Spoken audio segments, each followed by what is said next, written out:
আসসালামু আলাইকুম বন্ধুরা, কেমন আছেন? আমি এনাম, আশা করি সবাই ভালো আছেন।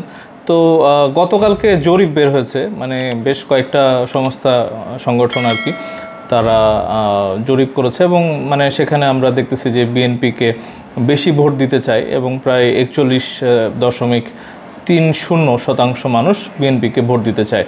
তো আমি আমার আগের ভিডিওগুলিতে বারবার বলেছি যে মানে জামাত ইসলামী কিভাবে একটা মানে খুব জনপ্রিয় একটা দল হচ্ছে এবং আগামীতে সংখ্যাগরিষ্ঠ দল হিসাবে কিভাবে সরকার গঠন করবে। আপনারা যারা আমার ভিডিও দেখেন নাই, আমার চ্যানেলে গেলেই দেখবেন। আমি কিন্তু বেশ অনেক আগেই আমি বলেছি এরকম একটা এখন যেই ফোরকাস্টটা পাওয়া যাচ্ছে আর কি, মানে যেই জরিপটা পাওয়া যাচ্ছে এবং দেখেন আমার দেশ এরকম একটা মানে মানে প্রত্যেকটা বাংলাদেশের যে নিউজ মিডিয়া আছে আর কি, প্রত্যেকটা নিউজ মিডিয়া এটা কভার করেছে যে বিভিন্ন সংস্থা যে জরিপগুলি চালিয়েছে এবং খুব একটা যে তফাৎ হচ্ছে তা কিন্তু না, একেবারে খুব কাছাকাছি জরিপের ফলাফল। তো এখানে আমরা দেখতেছি যে বিএনপিকে ভোট দিতে চায় 41.30% মানুষ, এটা আমার দেশ কভার করেছে আর কি। তো আমি যদি একটু মানে কেন আমি চাচ্ছি যে আপনারা আমার ভিডিওগুলি দেখেন, কারণ আমি মানে বেশ আগেই কিন্তু বলেছি যে জামাত ইসলামের যে মানে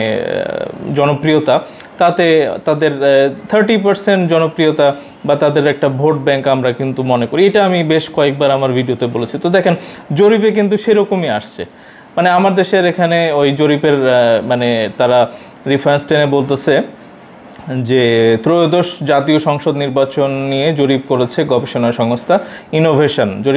জরিপে দেখা যায় 41.30% বিএনপি, 18.80% আওয়ামী লীগ, মানে ওই যে কবরস্থানের ভিতর থেকে মানে মাটির নিচ থেকে আবার উঠে আসতেছে আর কি আওয়ামী লীগ, এবং 30.30% জামায়াত ও এনসিপিকে ভোট দিতে চায় 4.1% মানুষ।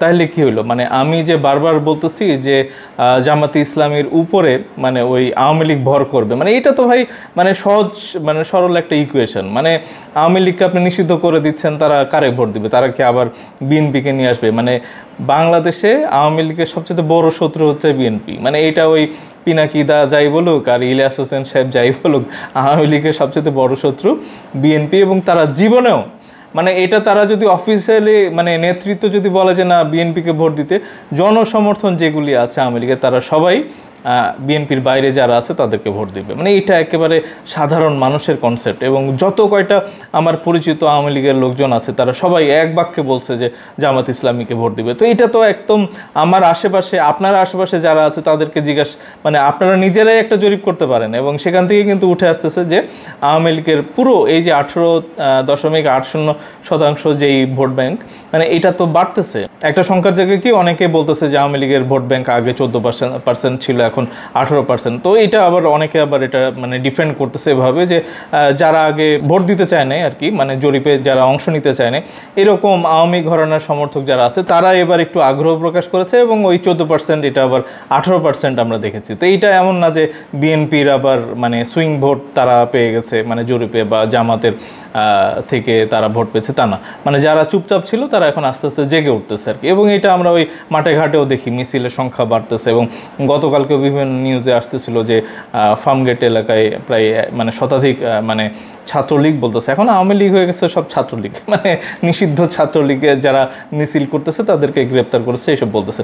তো দেখেন একটা সিম্পল ইকুয়েশন, সেটা কি যে তো ধরে নিলাম যে জামাত ইসলামের 30.30 আর 18.80, তাহলে মানে কত হচ্ছে 48 এবং ওখানে মানে 49% আমরা ধরতেছি। এবং এনসিপিও যদি আমরা যোগ করি বিএনপির বিরুদ্ধে, তো তারা একজোট মানে 48 এবং ওখানে 4%, মানে 52%। এখানেই তারা ওই বিএনপির বিরোধী যেই জোটটা আর কি তারা কিন্তু পেয়ে যাচ্ছে এবং এখানে বিএনপির একটা ভরাডুবি হবে, এটা কেউ রক্ষা করতে পারবে না। আমি খুব কনসার্ন কি জানেন, যে এখন যে পিআরের ব্যাপার নিয়ে জামাত ইসলামী খুব সোচ্চার, এখন আমার মনে হয় যে তাদের চুপচাপ হয়ে যাওয়া উচিত। এবং সিইসি বলতেছে ফেব্রুয়ারিতে নির্বাচন আয়োজন চলছে, জোর প্রস্তুতি জানালেন সিইসি। এবং সিইসি আরও একটা মানে জিনিস জানাচ্ছে, সেটা হচ্ছে যে পিআর পদ্ধতি আরপিও সংবিধানে নেই। সিইসি মানে তারা বলতেছে যে আমাদের যে পদ্ধতি আছে সেখানে সে পদ্ধতিতে পিআর আরপিওতে নেই, আমরা আইন বদলাতে পারি না। মানে তারা ওই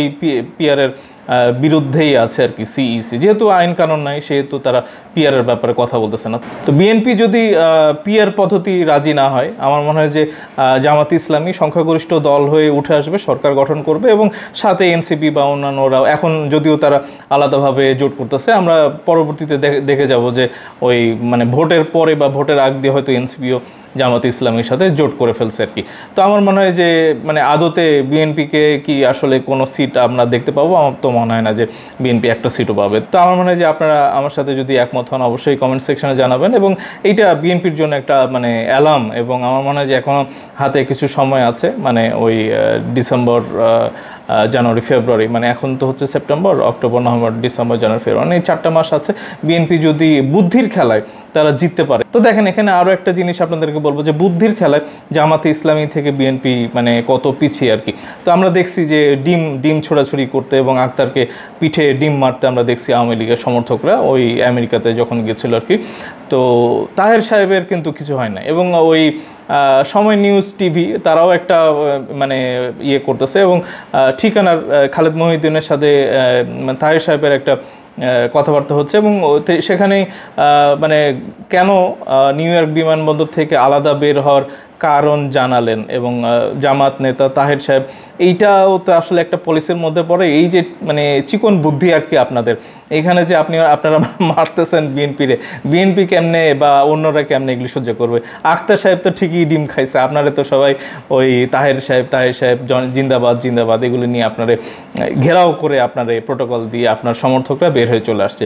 তো এখানেও আমার মনে হয় যে বিএনপির ডিফিট হচ্ছে, বিএনপি কোনোভাবেই পারতেছে না, এবং অনেকে বলতেছিল যে মানে আমেরিকার বুকে মানে যেখানে বেশ ভালো একটা সমর্থন বিএনপির ছিল আর কি, মানে সেখানে বিএনপির একটা সমর্থকও নাই, এবং বিএনপির ফখরুল ইসলাম আলমগীরের হাত ধরে টানাটানি করতেছিল সাবেক ছাত্রলীগ, এবং সেখানে ছাত্র শিবিরের শিবিরের নেতারা তাকে প্রোটোকল দিয়ে নিয়ে গেছে। তো এগুলি সব মানে বুদ্ধির খেলা, বিএনপি এখানেও ডিফিটেড আর কি। তো বন্ধুরা, আপনারা আপনাদের মতামত অবশ্যই কমেন্ট সেকশনে জানাবেন, এবং যারা আমার চ্যানেলে নতুন আছেন অবশ্যই চ্যানেলটা সাবস্ক্রাইব করতে ভুলবেন না, এবং লাইক কমেন্ট শেয়ার দিয়ে সাথে থাকবেন।